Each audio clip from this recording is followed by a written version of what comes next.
What's up, everybody? My name's Big Cam and welcome back to another movie review. And today we're talking about 1963's From Russia with Love, which would be the 007 James Bond second film for director Terrence Young and James Bond himself, Sean Connery. And of course he's got some beautiful women with him. Danielle Bianchi, she plays Tatiana Romanova, a hell of a name. The lady that played Sylvia Trench in the first film kind of carried over into the second film as well. They never really got a chance to hook up in the first film. They were just playing poker together. And then in the second film, we just see them briefly hooking up before our boy James Bond goes on to his mission in Russia, where he has to go to Russia with love, you know what I mean?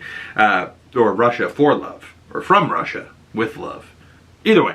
Our boy's in Russia, and he's gotta, fall in love with this girl, but it's a trap, and he's all over the place. There's, like, belly dancing at one point. There's this guy in the shadows that could be a 00 agent as well, and you're like, who's this guy? Who's he working for? Are they working with each other? This one was very interesting, kind of espionage, spy thriller, and it's maybe not as good as the first one, maybe just as good, maybe slightly better. I'm not really sure. I do enjoy both of these films. I wouldn't write them as like my favorite Bond films ever. Obviously, the Daniel Craig stuff that I'm more familiar with is much newer, much bigger budgets, you know what I mean? Like, much crazier action and stunt sequences that they're able to do with the technology and stuff that's available today. I mean, CGI, stuff like that as well. Like, there's no CGI in this film, you know what I mean? 63. This is what, damn near a 62-year-old movie? Like, that's wild. This James Bond film coming just 1 year after 1962's Dr. No, so it seems like they were really like, it looks like we have to capitalize on this James Bond stuff because the first movie must have done really well. So the second movie comes out, From Russia with Love, that must have done well as well in 63, because then in 64 we're going on to Goldfinger is the next James Bond film, and you can really tell how, like, these early James Bond films really influenced Mike Myers and the Austin Powers people. Like, Goldfinger, is completely ripped off with Goldmember, right? Yeah, right? His name was Goldmember. I'm made out of gold! Like, so much funnier movies than these James Bond movies, but these movies are serious, more spy thriller movies than comedies, you know what I mean?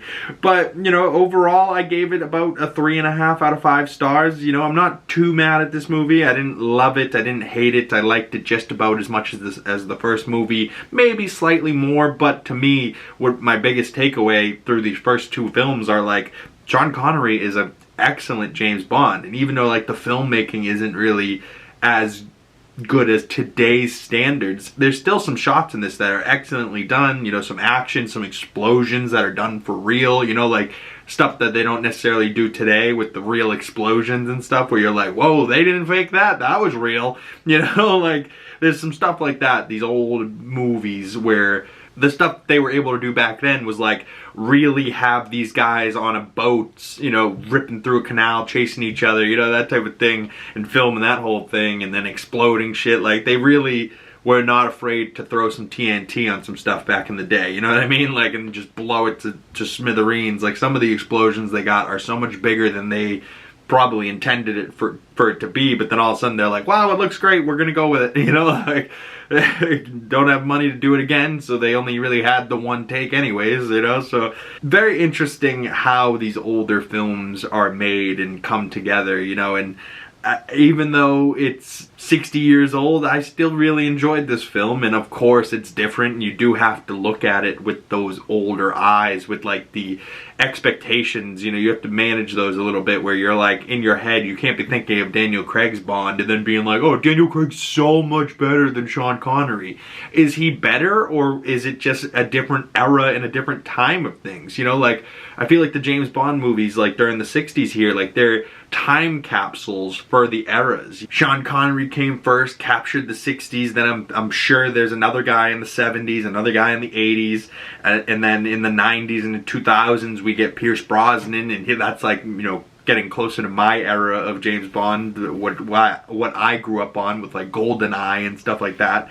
And then Daniel Craig is like the 2000s into the 2010s and even into like the 2020s. I think No Time to Die was 2021 maybe, you know, so he went, you know, decades at a time. And then now heading into the 2020s and 2030s, we're gonna have another James Bond being the next James Bond going into the future, you know. So at the very least, these James Bond movies are iconic time capsules, and they really capture the era that they came from.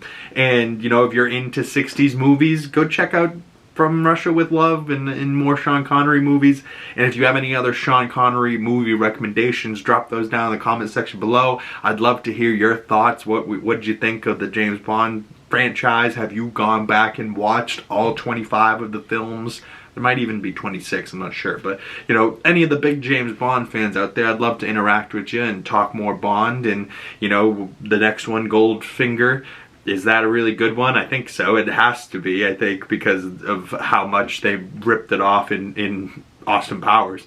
But I'm very curious to see it nonetheless, and I'm just curious to see more Sean Connery as James Bond, you know, and Diamonds Are Forever after that. So I'm not sure how many appearances he's got left, but this is the second one, and I can't wait to watch another Bond movie. They're now all streaming on Amazon Prime, so go check them out for yourself if that's something you're interested in. And if you've made it this far in the video and you would like to support the channel, the best way to do that is liking this video, commenting down in the comment section below, message me on my other social medias if you want to talk more Bond. Links for those down in the description below. Subscribe if you haven't already. That's the best way to really go and support the channel, and hit that bell if you don't want to miss future movie reviews and get the notifications when we're talking more James Bond.